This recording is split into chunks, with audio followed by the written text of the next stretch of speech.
जो दिखता है वही बिकता है, ये हम सब लोगों ने सुना होगा। लेकिन आपने ये नहीं सुना होगा कि अगर सही जगह पर दिखेगा तभी माल बिकेगा।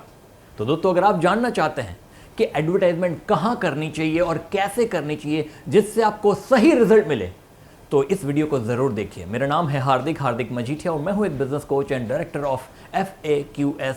हर बिजनेसमैन चाहता है कि उसका बिजनेस ग्रो करे, और बिजनेस को ग्रो करने के लिए सबसे इंपॉर्टेंट डिपार्टमेंट है वो है सेल्स। क्योंकि सेल्स बढ़ेगा तो बिजनेस ग्रो होगा, और सेल करने के लिए सही जगह पर एडवर्टाइजमेंट करना बहुत जरूरी है। तो आइए हम समझते हैं कि एडवर्टाइजमेंट कौन सी प्रकार की होती है और कौन सी बेस्ट होती है। दोस्तों, एडवर्टाइजमेंट करने के हजारों तरीके हैं। आइए हम देखते हैं कौन से तरीके हैं, उनमें से कौन सा बेस्ट है। आप देख सकते हैं कि hoarding, newspaper, pamphlet, TV advertisement, या कोई स्पॉन्सर आपने कर लिया कोई इवेंट को, या तो हो गया सोशल मीडिया। और आपको पता ही होगा कि अभी डिजिटल मार्केटिंग कैसे आगे बढ़ रहा है। तो आइए हम एक के बाद एक समझते हैं कि उनमें से कौन सा बेस्ट है। दोस्तों, एडवर्टाइजमेंट में सबसे पहले हम देखेंगे होर्डिंग। अब आपको पता होगा कि बड़े बड़े होर्डिंग्स आपने रोड पे देखे होंगे। जब होर्डिंग पे आप एडवर्टाइजमेंट देते हैं तो उसमें फायदा ये होता है कि आपका ब्रांडिंग होता है, क्योंकि 1 और 2 सेकंड का ही आपको झलक मिलता है। एक व्यूअर जो होता है, जो कस्टमर है, वो रास्ते से जब गुजरता है तो सिर्फ 2 ही सेकंड का झलक मिलता है, जिससे एक ब्रांड हैमरिंग होता है। वो याद रख लेता है आपकी प्रोडक्ट क्या है, लेकिन उसमें कोई भी डेटा नहीं मिलता। इसमें हमें पता नहीं चलता कि कितने लोगों ने हमारा होर्डिंग देखा। और काफी बार तो ये भी होता है कि कुछ लोग वहां से गुजरते, कोई हीरो हीरोइन का पोस्टर देखा तो हीरो का चेहरा याद रख लिया, हीरोइन का चेहरा याद रख लिया, उसको प्रोडक्ट नहीं पता है कि कौन सी प्रोडक्ट की एड थी। तो वो बंदा एडवर्टाइजमेंट शायद नहीं याद रख पाता, सिर्फ हीरो हीरोइन का चेहरा पता होता है। तो ये सबसे बड़ा नेगेटिव पॉइंट है उनका। दोस्तों, दूसरा तरीका है न्यूज़पेपर। अब न्यूज़पेपर में आप देख सकते हैं कि वो भी ब्रांडिंग के लिए ज्यादा यूज किया जाता है, लेकिन उसमें हम टारगेट ऑडियंस डिसाइड नहीं कर सकते कि हमारी एडवर्टाइजमेंट कौन देखेगा, क्योंकि वाइड रेंज होती है। अलग अलग जगह पर न्यूज़पेपर जाते, चाहे वो लोकल हो या नेशनल हो, लेकिन आपको पता नहीं चलेगा कि उसमें से भी एडवर्टाइजमेंट किसने देखी और किसने नहीं देखी। उसमें भी डेटा नहीं मिलता दोस्तों। तो न्यूज़पेपर एडवर्टाइजमेंट भी शायद कॉस्ट इफेक्टिव नहीं होता है, बहुत ही महंगा पड़ता है। उसके बाद आता है टीवी एड।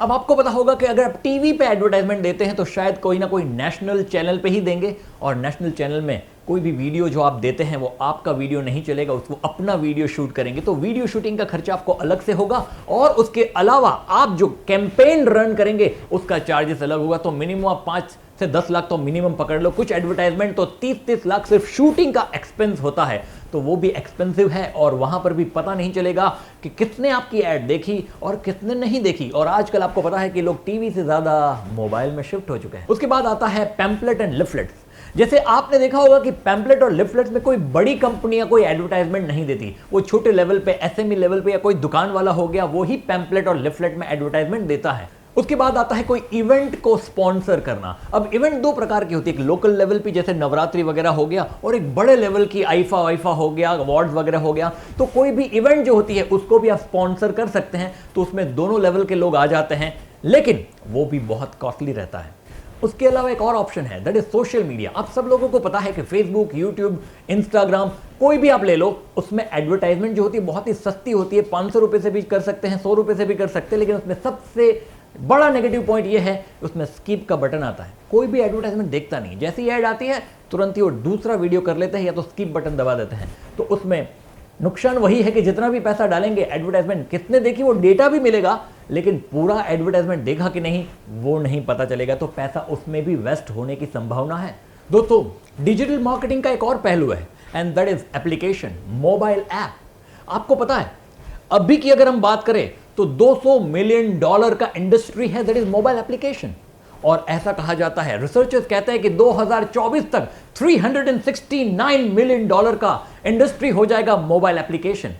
तो अगर मैं आपको खुद को पता है कि अभी जो पहले हम मोबाइल यूज करते थे, डेटा यूज करते थे, पूरे महीने का 1 GB या 2 GB होता था, आज रोज 1 से 2 GB हम यूज कर रहे हैं। तो जरा सोचिए इंटरनेट का यूज कितना बढ़ गया है। उसी तरह से एप्लीकेशन का यूज भी आने वाले कल में बहुत ही बढ़ने वाला है। दोस्तों, तो लोगों के पास आज ज्यादा समय नहीं है, उसको सारा रिजल्ट क्विक चाहिए। तो उनके मोबाइल में अगर एप्लीकेशन है तो क्विक बटन दबाएगा और क्विक इंफॉर्मेशन लेगा। तो mobile app is also the best solution for your advertisement. तो दोस्तों, मैं आपको कहना चाहता हूं कि ये बहुत सारे ऑप्शन है, उसमें से बेस्ट आपको चुनना है कि एडवर्टाइजमेंट आपकी कहां करें। तो दोस्तों अगर आप जानना चाहते हैं कि कौन सा बेस्ट एप्लीकेशन है मार्केट में जिसमें आप एडवर्टाइजमेंट दे सकते हैं, कौन सा बड़ा प्लेयर है जो आज मार्केट में आ चुका है जिसमें आपको एडवर्टाइजमेंट देना चाहिए, तो अगर आप जानना चाहते हैं तो आप हमारा अगला वीडियो जरूर देखिए। तो दोस्तों ऐसे वीडियो आप और भी देखना चाहते हैं तो हमारे चैनल को सब्सक्राइब कीजिए और बेल आइकन को क्लिक कीजिए।